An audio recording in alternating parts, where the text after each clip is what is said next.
അർജുൻ അശോകൻ, റോഷൻ മാത്യു, വിശാഖ് നായർ, ഇഷാൻ ഷൗക്കത്ത് എന്നിവരെ കേന്ദ്ര കഥാപാത്രങ്ങളാക്കി റെസ്ലിംഗ് പശ്ചാത്തലത്തിൽ നവാഗതനായ അദ്വൈത് നായർ സംവിധാനം ചെയ്യുന്ന ചത്ത പച്ച റിംഗ് ഓഫ് റൗഡീസ് എന്ന ചിത്രത്തിൽ മമ്മൂട്ടി സുപ്രധാനമായ ഒരു കഥാപാത്രത്തെ അവതരിപ്പിക്കുന്നതായി ഏതാണ്ട് സ്ഥിരീകരിക്കപ്പെടുകയാണ്.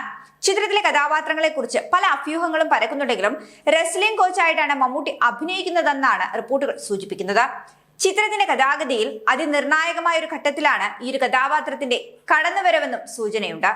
ചിത്രത്തിന്റെ അണിയറ പ്രവർത്തകർ ഈ ഒരു വാർത്ത ഔദ്യോഗികമായി സ്ഥിരീകരിച്ചിട്ടില്ല എങ്കിലും ഔദ്യോഗിക പ്രഖ്യാപനം ഉടൻ തന്നെ ഉണ്ടാകുമെന്നാണ് അറിയാൻ കഴിയുന്നത്.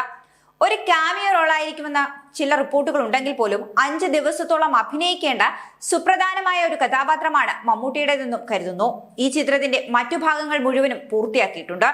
മമ്മൂട്ടി അഭിനയിക്കുന്ന പോർഷനോടെ ചത്ത പച്ച പൂർത്തിയാകുമെന്നാണ് അറിയുന്നത്.